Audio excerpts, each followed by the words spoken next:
จะสิรอดบ่รอดโอ้ยคากโอ้ยอยู่บ่รอดแล้วก็มื้อหาหมอได้โอ้โหไปได้เฮ้ยเพิ่นมาเอาแล้วบ่ฮะ เดี๋ยวมาบ้านนี่มาบ่ เพิ่นมาถามบ่ บ้านไปจัก เดี๋ยวได้ไปก็ได้ ฮะบ่เก้า10 11 12 13 14 15เบิดได้น่ะจะช่วยได้ซ้ำนี่ได้บ่ยาวเว้ย 1 โมงเลยเอาตัวแม่นบ่น่ะ น้องแม่นเงินก่อยก็จำนี่แหละก็แบ่งเบิ่งก็ช่วยหมู่ซ้ำนี่แหละให้ช่วยเบิดก่อยก็บ่มีแล้วเนาะช่างว่าแต่ ว้าวดีนะ แต่พอดีแล้วไปกระเหิดขยาเด้อเกิดฝากไว้ 2,000 บาทพี่น้องบ่ทนแดกเป็นเงินกีบได้อยู่ล้าน300,000เด้อเอ้ยละพัดตั้งเอ้ยเพิ่นก็ได้เป็นคนไทยแหละแต่เฮ็ดงานอยู่ต่างประเทศเพิ่นแหละแก้วทางเอื้อยก็เอ้ยละพันเอื้อยละพานโดยทางมันเองก็ต้องขอขอบใจขอบคุณทางเอื้อยละพานเนาะโดยที่บิแบ่งเงินจิตน้ำใจเงินมาจำนวนนี้ให้น้องเนาะขอเอื้อยอยู่ดีมีแฮงเอื้อยเด้อน้องก็สิเอาเงินจำนวนนี้ไปยกแรกก็เป็นซื้อยาแหละพี่น้องเอ้ยแล้วก็แน่นอนแหละทางบ่ยาวน้องแรปเตอร์นั่นแหละพี่น้องเอ้ยตอนนี้ทางบ่ยาวน้องแรปเตอร์ตอนนี้คือนักเพิ่นบ่สบายเนาะก็คือบ่ยาวคือว่าไว้แหละว่าถ้าผู้ใหญ่เฮานี่ใครนี่เล็กน้อยนี่มีแต่ให้อย่างเดียว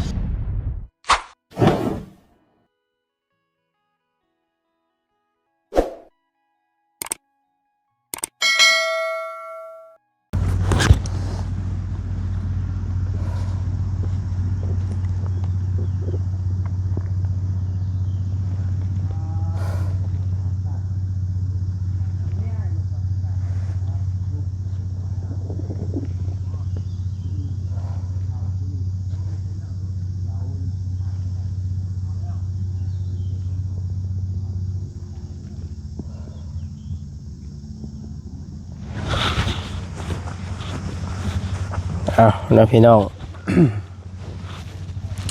ก่อนอื่นครับสบายดีและสวัสดีเด้อพี่น้องเด้อสบายดีกันเบิดสุคนเนาะพบเจอกัน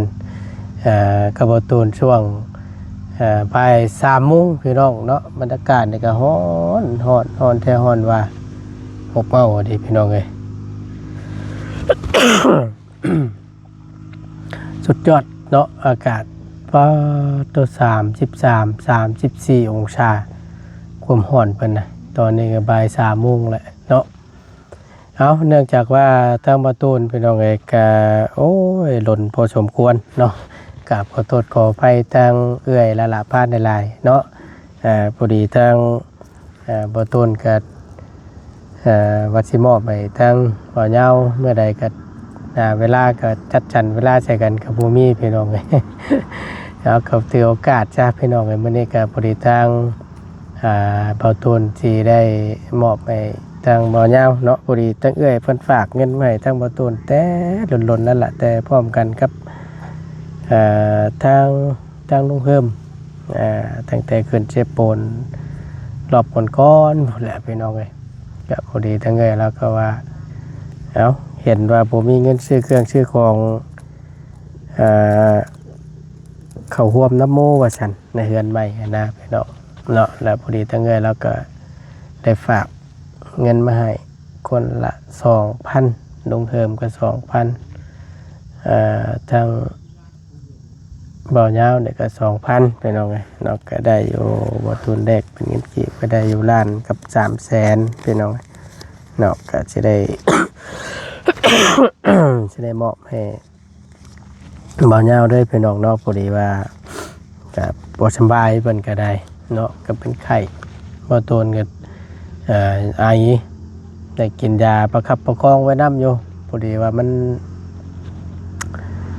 อันนี้พี่น้องเพิ่นพิษยาแล้วมันจะขึ้นอีกนะบ่ตูนฉีดไปแล้วบ่ตูนไปสัก2 เข็ม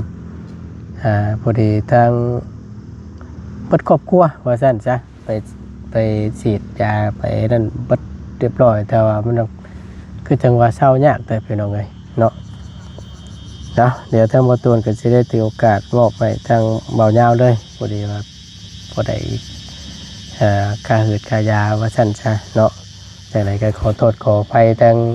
เอื้อยหลายๆเด้อเนาะ ที่ลาซาในเรื่องนึงทางน้องก็ได้เนาะก็แลนพุ่นแลนพี่น้ำแน่พี่น้องไอ้ว่าต้นก็ได้เนาะก็บ่เป็นหยังเนาะมีแต่ว่าเดี๋ยวทางบ่ต้นสิไปมอบให้ทางบ่ยาวเพิ่นเอาส่วนเฮือนน้องน้อยพี่น้องเอ้ยเนาะหลังจากที่แล้วไปนี่จบจากนี่แล้วก็ที่ว่าจังใดละพี่น้องไอ้เนาะก็ขึ้นอยู่กับบุญวาสนานอกก็ได้บาดนี้เนาะในส่วนที่จะไปโตบอหรือสิยุดจำนี้เนาะอันนี้ก็รอเบิ่งรอชมนำกันพี่น้องเลยว่าสิได้ไปโตบอมีผู้ใหญ่เพิ่นจดชอยเข้ามาอีกบอหรือว่าจังใดอันนี้ก็รุ่นเบิ่งนำกันถ้าว่าบ่ได้ก็ได้จำนี้ก็แม่นโอเคละพี่น้องไงเนาะตั้งเสาเตการหลายหมู่หลายคนก็โอ้ยบ่ตวนเลยว่าซั่น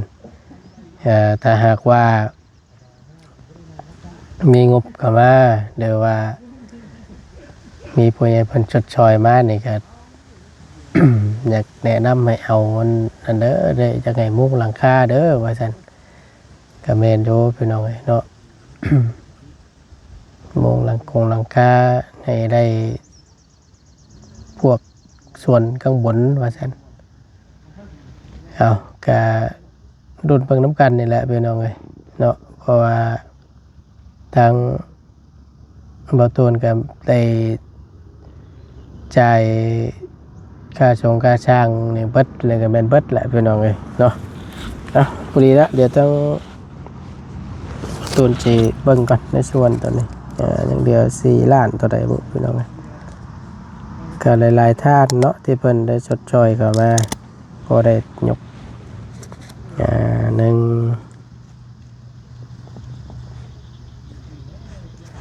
คนละ1,000 2,000หนึ่ง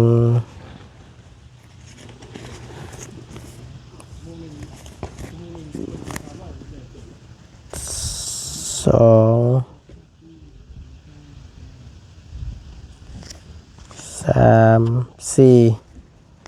เหลือ4 ล้านหน่อยๆพี่น้องก็สิได้เป็นค่าช่างและตัวนี้ก็ได้พี่น้องเนาะยามบ่ตูนนี่จะได้เป็นค่าช่างตัวนี้บวกกับกองเบายาวน้ำแน่น้ำลุงหนวดน้ำแน่บ่ฮู้ว่าอันนั้นบ่เสียไว้ก่อนเราให้เพิ่นแล้วเพิ่นทั่วก่อนเดี๋ยวบ่ตูนสิจ่ายให้เพิ่นบาทเดียวอย่างนั้นเพิ่นอยากได้เงินเป็นก้อนน้ำแน่ก่อมันนี่เนาะ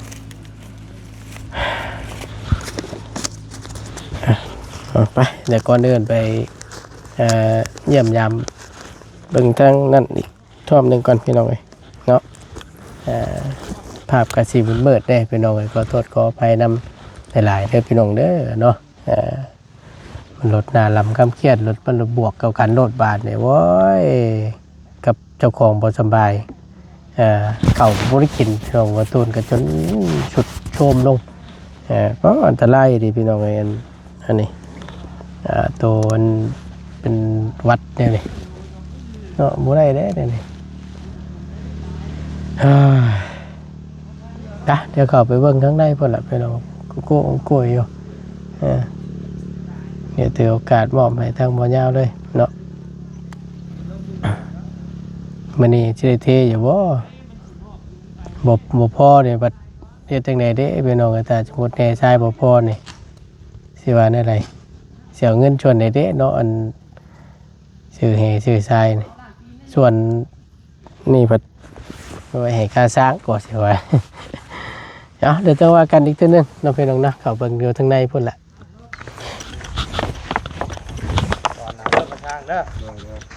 แลกรถหน่อยแลกกันไว้รถแลกขายแห้งเขาบ่พอนี่แหละเขาก็ช่วยเอาเฮ็ดได้ใช่เฮ็ดได้มันสิแล้วติเฮ็ดได้มันสิแล้วเขาก็คุยเอาเฮ็ดเอาแต่ว่าจักอยู่บ่ได้เห็นหน้าดอก ฮะ กระแพงน้ำมันกระแพงพอสั่งสิแกเอาเอง ว่าฉันแล้วเดี๋ยวนี้เฮาก็ได้ แกหวานรู้แล้วหวาน อืม น้ำมันแพงบ่ว่าบ่มีขายให้อีก แนวมันช่วงมันเด้ เช่านี่เติมเท่าไรเพิ่นบ่ ก่อนก็ว่า เต็มทั้งเพิ่นบ่โอ้ได้แต่50,000กีบเด้อเพิ่นนี่ก็ดินนึงนะเงินเฮาบ่เบิดหลายเจ้าก็ได้เติมกูมื้ออีก มันเบิดติ แม่น เพื่อสิฮอดติ ก่อนบ่ขึ้นจะไปทางใดล่ะอ้าวกลับเด้อบ่ลุงนวดกลับเด้อบ่พาไปช้ายังเบนอยู่โอ้ย เพื่อฮอดเราก็ เพื่ ได้ อฮอดบ่ เพื่อฮอดบ่ขึ้นพุ่นบ่เออเดินทางปลอดภัยลุง คือบ่เสร็จ มัดให้มันเชิกแหละ บ่แล้วเนี่ยนี่ บ่ได้เคลียร์ดินนะใช่บ่พ่อช่างหรือว่าเอาไม้ค้ำมาเลยตรงนี้ไม้แป้นอย่าไปเพื่อนไม้แป้นเพิ่น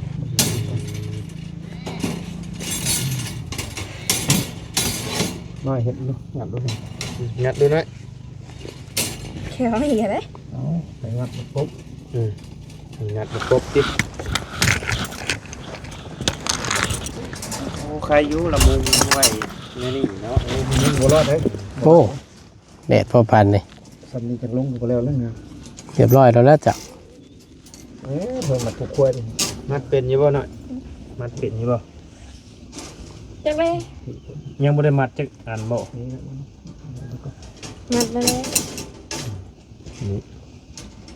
ปากแล้วภาษาแล้วถึงบ่ถึงเด้อ มันบ่แม่นเอาขึ้นมาเลยขึ้นมันก็นี่เห็นงอนนี่สอนนี่ก่อนนี่ลงมานี่คิ้วหมุนบัดนี้ครับตรงกันมันก็บ่ได้ยะพอมากมายดอกจะสอดยาวพุ่น ให้จอด เอานะสอดที มื้อนี้นี่สิมัดอย่างเดียวนะนี่เนาะ นี่มัด เอาตัวนี้ให้แล้วก่อนแม่นบ่ ก็แบบแล้ว เบิ่นแล้วมัน ทีเดียวเลย เบิ่นแล้วมันเทอย่างเดียว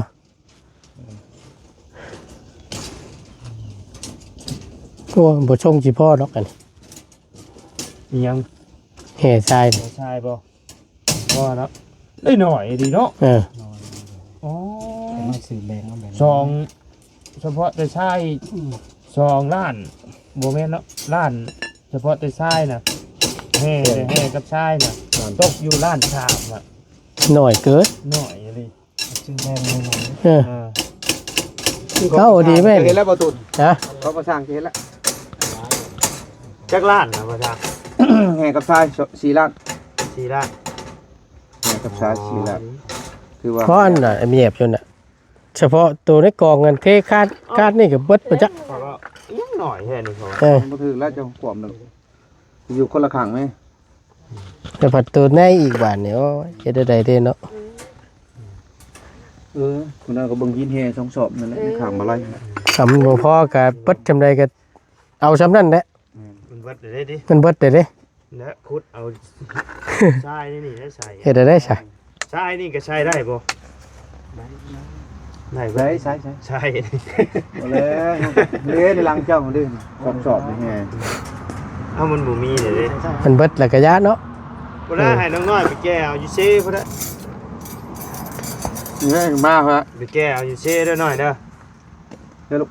มันเดือบ่มันเดือแบบพ่อกระเทินหั่นนะแบบลำชอบลำใดก็ไปแก้เอาอยู่เซ่เอาไทยได้ลำชอบลำใด แม่นจ้ะเก่งงามเนาะโอ้ย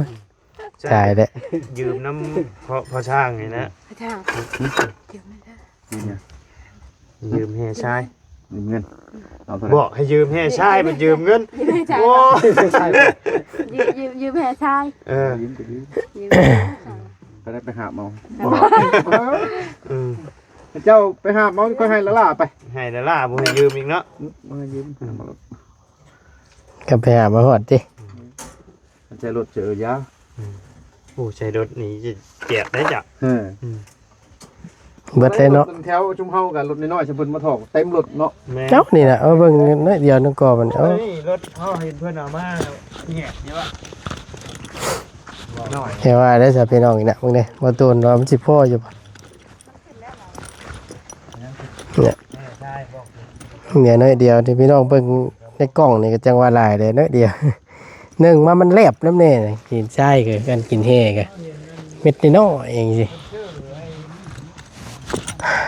บ่พอนี่ก็สิหางบจะได้มาใส่อีกเนาะ ไอ้ที่500,000นะ นี่เลย ลายกูนี่จักพันหมูใหญ่เป็นราคาน้อยเป็นราคา เดี๋ยวเบิกน้ำกันเนาะ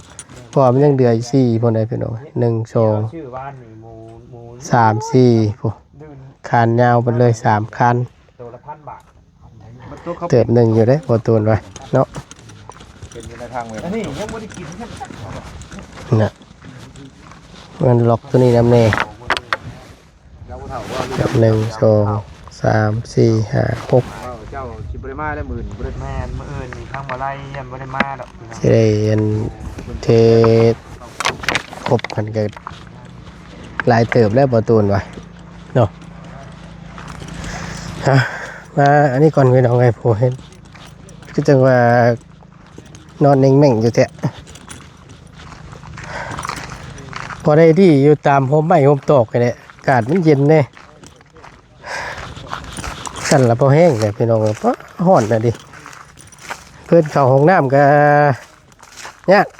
มีห้องน้ำแล้วก็บ่ได้ใช้พี่น้องเอ้ยว่าได้พอได้ดีอยู่ในโฮมกบขามนี่แค่นี้อากาศมันเย็นแน่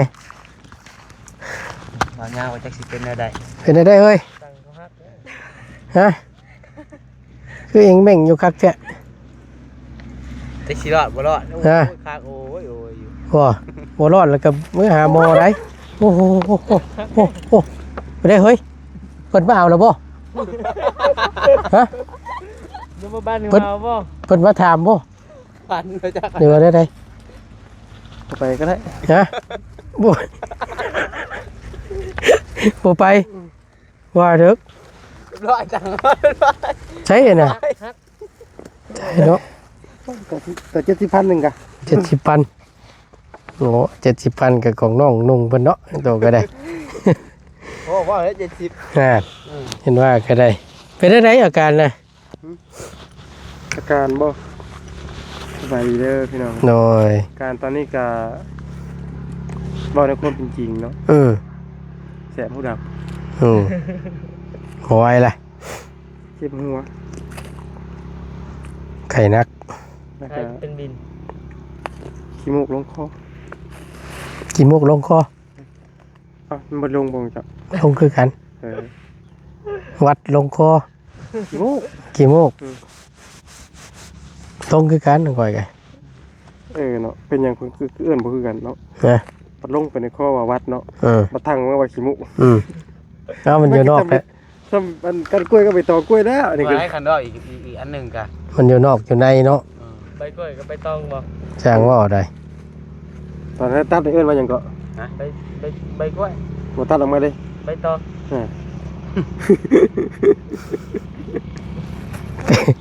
แผลคอสิกะ แปลกว่าเด้อ เออแปลกอยู่ว่าเนี่ย ใบ เด็ก วิก อะ ได้สั่ใบวิกได้สั่ ใบวิกก็ยังใบวิกคือเก่าแหล้วแต่ใบกล้วยนี่ติ ใบอยู่ฝั่งไทยคือใบอันอยู่ค่าจ้ะ บ่ยังว่าเอิ้นต่างกันเนาะ อืม ในนั่นอ่าน มันยังภาษากัน หมักหุงก็หมักคอเลย มันเอิ้นบ่คือกันนั่นน่ะมันยังว่าภาษาอันนั้นล่ะว่าแม่นล่ะว่า ภาษาตัวน่ะอันนี้มันต่างเนาะ แต่ว่าอันนี้นะอันว่าตอนท่านจะตัดดงนะกล้วยใบกล้วยนะ ต่างกันมองนิดดิ มันตัดมาเป็นใบตองติ ตอนท่านจะตัดได้จ้ะใบกล้วยบ่ ก็ไปกล้วย บ่ตัดได้จ้ะ ไปตองกล้วย ใบตอง อืม มันเอิ้นผิดกันนะเป็นได้เจ้านะ นะใครแน่นี่แหละก็ได้เหตุแต่ยากินประคับประคองไปน้ำแน่ แต่ว่าบ่เลงนี่เขาจะได้ไปซักเพิ่น นะชักเพิ่มอีกจะเปิ้ลจะเข็มนะจันของเข็มละ เพิ่นให้ไว้ซักคือ3มื้อนิดติด โน้บ่ไหวดกอันนี้ เพราะว่าแพทย์เพิ่นให้ไว้ซัก3มื้อนิดติดแต่ อืม พี่น้องทั้งนี้นะ จักเลย ก่อย เป็นแพทย์เป็นหมอมาคือกันแล้วเพิ่นมาเปิดห้างขายยาอยู่เฮือน เออก ะตายหาหมอกะกะอันเดียวกัน เออก ะเราคือเก่า เออใครอยู่มีอันนั้นมันก็เสียบ่แพง แต่ว่าเครื่องไม้เครื่องมือเพิ่นน่ะนะมันก็บ่คือเข้าไปหาหมอหรอกอ่ะ ก็แม่นอยู่แต่อย่างน้อยมันก็ยังนั่นเด้ก็จะเจ็บอยู่นี่งุ้มไปงุ้มมาก็ยังปวดบ่อันทักเก็บอยู่บ่ ตัว ทุกคนเทยายังบ่เฮ้ย เสพพ่อน ยาอีม็อกอีเม็กขึ้นแหละ ปันไพล้น คือว่ายาดีม็อกอีเม็กบ่ยายังสักคนยาเอ็มม็อกบ่ ยาอีม็อกบ่ สบายดี อาม็อกอีม็อกฮะเป็นอาบ่ อะม็อก อีม็อกมาใส่ แก้เจ็บ เดี๋ยวทียังก็เดี๋ยวกินฉก ฮะ ทียังอ่ะ ติ้ว ติ้วเว้ย บ่เจ็บแฮงดีเท่าเจ็บ เอาฮ้อนเนาะกับยามีแห้งเนาะก็ตัว เจ็บดีบ่และหนึ่งมาเจ็บพี่น้องเอ้ยหนึ่งมาเจ็บตัวรับแรกมันเจ็บทองมาอายพี่น้องมันยังอายยังอ้าวกัดเอื้อย อายยังอีสิตายยังอายอยู่ เอ้าอายคนเด้ หัวเด้อกะยามันแล้วก็แล้วเฮาก็ไปจักให้มันแลเนาะ เป็นอะไรก็ไปให้อันแต่เอื้อยทั้งเมียนะ เปิดก้นเจ้าของ ก้นแหล่หุย คนเบิ่งที่ เอาเรากันเนาะเราก็ยังไม่ได้เท่าเขาก็มีความรู้สึกอยากอายเราไม่เข้าใจว่าเขาไม่ได้คิดอย่างกับเราหรอกแต่ก็หมายเพิ่นกัน อยากอายก้นเละ แล้วก็30 ปาเด้อ กะยาแล้วเนาะไอ้ได้เสียวอะ เอาไปเลยก็เจ็บไปน้องเลย ทรมานแท้ๆติเฮ้ยเนาะ ซักมานี่นั่นแม่แล้วซักให้ ใครในน้อยนึงก็ว่าแม่แล้วซักแค่นั้นโล่งใจได้เนาะก็ว่าลูกชาวแล้วซักนี่อยากเก่งเลยติ อยากอายนะ บ่กล้ารถส่งเพิ่นซักยาแล้วเนาะ แม่นแล้วดึงเอาเองเนาะเป็นเทศเป็นหมอดิแต่ว่าการใช้จ่ายกรุดลงได้อยู่ยาตัวเดียวกันแหละตัวเดียวนะ อันที่จะไปหาหมออันทันสิแพทย์เพิ่นก็จะก็ยังเอายาคือข่อยแท้อันนี้คล้ายกันแล้ว ก็ตัวเดียวกัน ก็ยังเบิดไปตัวนั้นก็นักแล้วก็ยังว่า เราแต่ค่ายาเราเลยซื้อเราบ่ได้ค่ามือเราน่ะ แพงจะมันก็เบิดไป700,000ของเมีย600,000ปลายของลูกชายเบิด400,000ปลายบาทเดียวเลย ก็ตามจริงมันก็บ่ฮอดพุ่นแหละ นี่ได้เนาะว่าซักแก่บัดคือจะว่าใครแน่นะแต่ว่าในขาดบ่ก็ยังอยู่นั่นแหละเดือถากมานำเริ่มไม่ได้นะ เริ่มมาอีกเด้ มันเราบอกเราให้ซักอยู่ประมาณนี้แต่ว่าที่เพราะว่าเนี่ยบ่คือบ่ได้นักกว่าแบบนี้แต่มื้อนี้กลับมานักเลยจ้ะอากาศมันร้อนนำนี่แหละคือว่าอันนั้น เราให้เขาไปตรวจเลือดเราแบบบ่ได้มีเครื่องมีหยังเลยแล้วเราเปิดห้างขายยาชื่อนั้นแหละซักก็ได้หน่อยชื่อนั้นได้แต่ว่าเราก็บ่อยากซักก็โลดีเป็นบ่ล่ะ โง่อันตรายเด้อตัวนี้ก็เป็นแบบนี้นะ ใช้ยาพิษของแม่ง ย่านได้พี่น้อง เราบ่สามารถเราบ่มีเครื่องไม้เครื่องมือตรวจ ไปกวดมาเลยให้เราซักให้ได้เนาะ แม่น มียาเป็นนี่ มีใบแพทย์มาว่าเป็นหันเป็นนี้มาให้เราฟังยาให้แล้วก็บอกไว้นั่นแหละจะเปลืองเงินร้ายเราอันนี้เราซักมาซักพิษของแห้งอีก เรามีแต่บอกว่าให้ไปกวดเบิ่งในทางมาเอายาน้ำเมเราทางเบิ่งเงินร้ายแม่นอยู่เลยแต่มาทำคืออันไปหาคือประตูเอาบ่อยู่ละ ก็ดีเลย เมื่อยเลย นี่ให้ผู้ป่วยขับรถได้แต่ละมื้อนะ เป็นอะไรนะเมื่อยบ่ ตายยังดูหมูขับรถอยู่แต่มื้อ อยู่อันใดพี่น้องเอ้ยเนาะ พาลงคลองอยู่มื้อ ก็พอดี เฮ้ยยาครับจะยาต้องกินอะไร มันข่อยกันนั่นแหละใกล้ๆกันแล้วก็มันจะอยู่รถบ่ได้ต่างกันสิเบิดแล้วบ่น่ะ กินกี่ดิ กินลายจนคิวพี่น้องจนคิวก็ต้นก็โตเนาะโอ้ ออก คิวแฮง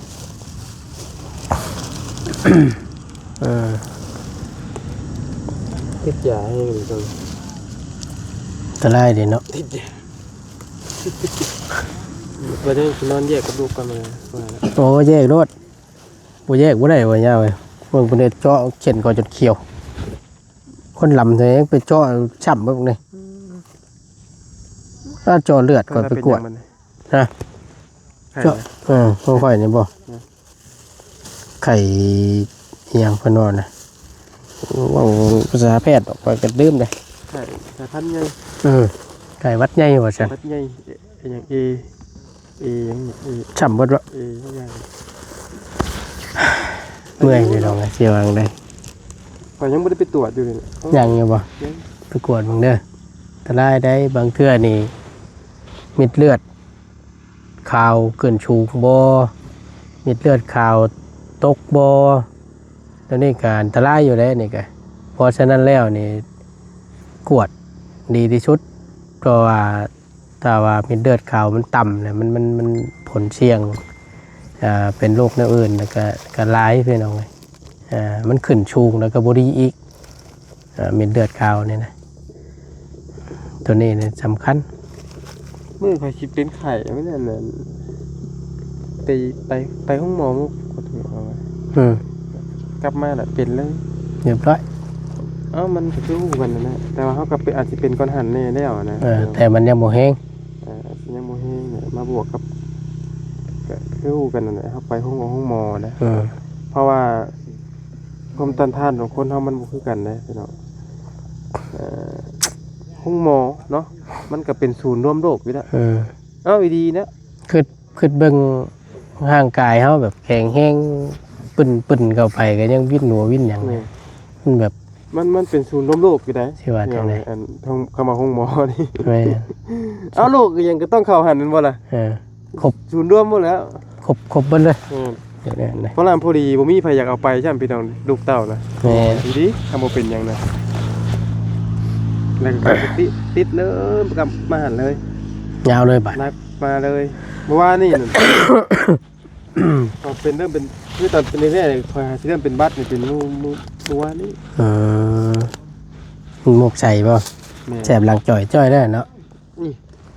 อันตรายแต่ตัวนี้นะ จะลงมานี่มันลงคอนะ นอนนี่หายใจยากพี่น้องเอ้ยมันเวลาสืบเขามันก็แสบสืบหมอมันก็แสบมันนะ กินข้าวก็ยังเสียบ้าเปล่า เอาไปได้จะเนาะก็มันแสบ สดอันน้ำอัน น้ำเมียเบ้าดีเลยเขากินข้าว2 คำนึงในมื้อนี้ ตัวว่าได้2 คำกันได้แต่น้ำส้มไม่ใช่ ชวนมึงว่ากินไข่เลย ไข่น้อยเดียวนึง เดี๋ยวก็ยากไข่อยู่ ไข่อยู่น้อยเดียวนึงเนาะเที่ว่าได้ซะอยากอยู่ตัวนี้คืออยากอยู่ไปกินข้าวปะ ไปแล้วไปกินใช่ กินใส่ก็กินแล้วเลาะน้ำมันนี่แหละหมูบ่ห่านมัน โมไม่มีข้าว หมูมี จักเล่นหมองบ้านไข่ พี่น้องเอ้ยก็ทั้งบ่ตูนเจียวเงินให้ทั้งบ่ยาวก่อนเงินค่า ข้า หืดค่ายานี่แหละ เงินกันเองบ่ เงินข่อยนี่แหละช่วยกันนี่แหละยามเจ็บยามเป็น นั่นแหละวะ ตีเพิ่นตีโตได้เนาะ1 2 3 4 5 6 7 8 9 10 11 12 13 14 15เบิดได้แหละจะช่วยได้ซ้ำนี่ได้บ่ยาวเว้ย 1 โมเลยเอาตัวแม่นบ่น่ะ น้องแม่นเงินก่อยก็ซ้ำนี่แหละก็แบ่งเบิ่งก็ช่วยหมู่ซ้ำนี่แหละให้ช่วยเบิดก่อยก็บ่มีแล้วเนาะช่างว่าแต่ ว้าวดีนะเอาจะได้เงินมาได้ไส ตัว1 ตัวลูกเต้าบ่สบาย 2 3 4 5 6 7 8 9 10 11 12 13 3 ล้าน บ่13ใบ13ใบเกี่ยว เอากระโมแม่นว่าเงินก็ดอกปัญญาเอ้ยเป็นเงินตั้งเอื้อยใหญ่ใจดีเอื้อยละพานเอื้อยเราก็ได้ฝากมาให้ตั้งแต่โดนเติบแล้วล่ะพี่น้องก็บ่มีเวลาให้กันจักเทื่อก็ได้มีเวลาก็พอดีแล้วไปค่าหืดค่ายาเด้อ ละฝากไว้ 2,000 บาทพี่น้องบ่ต้นแรกเป็นเงินกีบได้อยู่ล้าน3แสนเด้อเอ้ยละพัดตั้งเอ้ยเพิ่นก็ได้เป็นคนไทยแหละแต่เฮ็ดงานอยู่ต่างประเทศเพิ่นแหละแก้วทางเอื้อยก็ เอ้ยละพัน เอื้อยละพาน โดย ทางบรรยาเองก็ต้องขอขอบใจขอบคุณทางเอื้อยละพานเนาะ โดย ที่บิแบ่งน้ำจิตน้ำใจเงินมาจำนวนนี้ให้น้องเนาะขออยู่ดีมีแห้งเด้อน้องก็สิเอาเงินจำนวนนี้ไปยักแรกก็เป็นซื้อยาแหละพี่น้องเลยแล้วก็แน่นอนแหละทางบรรยาน้องแรปเตอร์เลยแหละพี่น้องเลยตอนนี้ทั้งบรรยาน้องแรปเตอร์ตอนนี้คือนักเป็นบ่สบายเนาะก็คือบรรยาคือว่าไว้เลยว่าถ้าผู้ใหญ่เฮานี่ใครนี่เล็กน้อยนี่มีแต่ให้อย่างเดียวพี่น้องเลยเนาะน้องๆก็สิเอาเงินจำนวนนี้ไปใช้ผลประโยชน์ซื้อยาให้ลูกให้เต้าเนาะขอบคุณหลายๆเด้อขอให้อยู่ดีมีแฮงความเจ็บป่วยได้ความไข้ป่วยมีเนาะเหตุงานธุรกิจการงานยังก็ให้ด้วยรับเดินตลอดปีและตลอดไปเด้อและสิ่งสำคัญก็ให้สุขภาพร่างกายแข็งแรงเนาะอย่าเจ็บอย่าจนเด้อคือเนื้อร้องไต้ก็ให้ตลอดปลอดภัยของครอบครัวของเนาะขอบใจทั้งบ่ตูนนี่นะบ่ตูนเด้อเนาะก็เมื่อยพี่น้องก็เป้าหลายบ่ได้โดนดีมีมันเมื่อย พอเข้าใจได้เฮ้ยเฮ็ดได้ บาซิโบมาก็คือพี่น้องฮู้นะว่าเฮา1รับแรกคือมาเบิ่งงานมันเรียกมันทัวก็บ่ยาวบ่มาก็ได้พี่น้องเอ้ยเพราะว่าน้องนุ่งก็มาอยู่หมู่คู่ก็มาอยู่แต่เฮาก็ต้องเฮ็ดคลิปก็คือโฆษณาจากอันนี้แหละจากโฆษณานี่แหละพี่น้องเอ้ยที่พี่น้องเบิ่งแหละก็พอได้ซื้อยาซื้อนมให้ลูกกินนั่นแหละพี่น้องเอ้ยเนาะตัวโฆษณานี่แหละบ่มาก็ได้พี่น้องเอ้ยแต่ว่า